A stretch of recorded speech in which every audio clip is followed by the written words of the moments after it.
'tis the season here at Michelle's Southern Home Cooking too. This year I offer a special gift of my own creation using several recipes that I combined together and perfected into one. And I want you to be able to replicate this throughout the holiday season. This year's special recipe is a cheesecake carrot cake bar cookie. And it's based off of several recipes I combined, and then I added this and took out that and adjusted the temperatures here and this, that, and the other. And I think I've got it down pat to where you can adjust it to use in your house. And I wish you and your family the very best holiday season, because I wanted something sweet, tasty, with that cinnamon and nutty flavor that you get with carrot cake. And let's see how I came up with it. First of all, your carrots need to be grated and dried. So I wrap them in a paper towel and let them sit out on the counter for about 4 hours. So in my largest mixer bowl for my stand mixer, I have 1 box of Duncan Hines yellow cake mix. I have 1 stick of melted butter, and then 2/3 cup of the dried grated carrots that I had gotten the excess moisture out of. We're going to combine these, and then we're going to add an egg to it. Anytime I start off with ingredients I am not sure about, I always pulse it a couple of times to see what's going to happen, because I don't want a big poof of sugar or flour or mix or anything. So we're just going to mix that together. I've put the egg in, and I'm also going to add 1 teaspoon of cinnamon.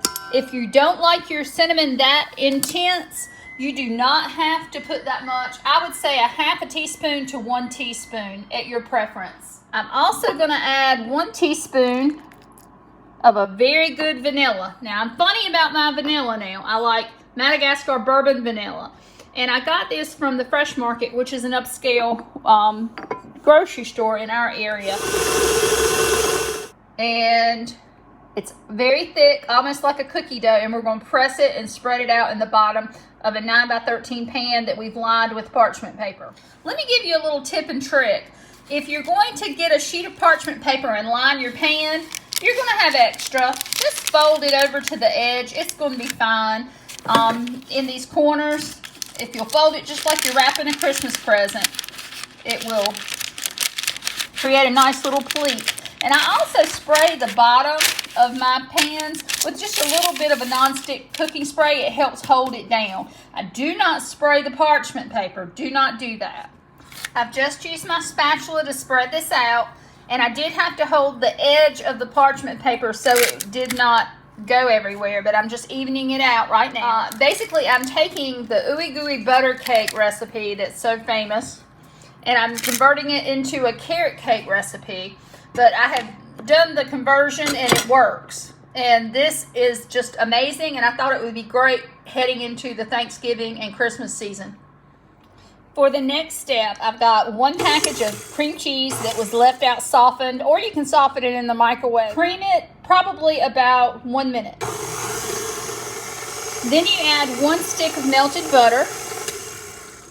And I scraped it down off the sides, and then I'm going to add my pound of powdered sugar. And I'm adding everything in this order and saving the eggs for last because I want everything to cool down. Anytime I'm using powdered sugar, I use my start and stop. I don't want a whoof of powdered sugar everywhere. See there? I got a little bit of too confident there. Okay, now I'm going to add a teaspoon of vanilla. And don't you love that measurement there?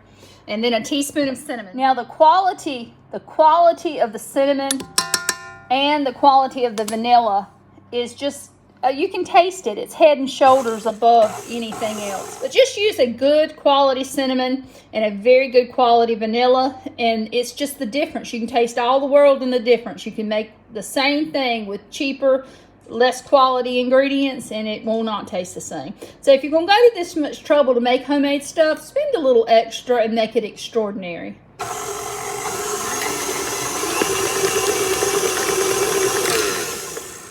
All right, now I'm going to add 2 eggs, and I'm going to blend in the eggs. stirring down the sides and the bottom. If you've got the stand mixer, don't forget, things stick to the bottom. Make sure you scrape it down, not only the sides, but the beater and the bottom, because things will stick on the beater too. After that's scraped down, I'm going to blend it 30 more seconds, and I think we'll have our filling.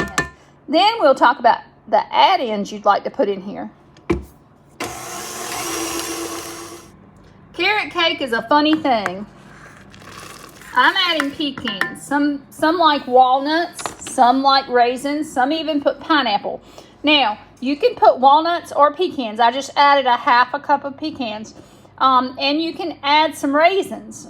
Just don't get carried away. I would probably do, if you're going to do raisins and nuts, I'd probably do 1/4 a cup of raisins and 1/4 a cup of nuts. But I put in a half a cup of pecans because that's all I've got to put in it. And I don't care for raisins.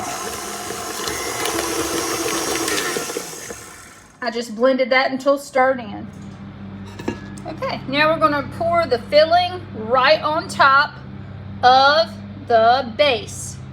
And this is going to be the fluffy part of the top of the bar. And then the cookie part is going to be the cake mixture, thick batter at the bottom.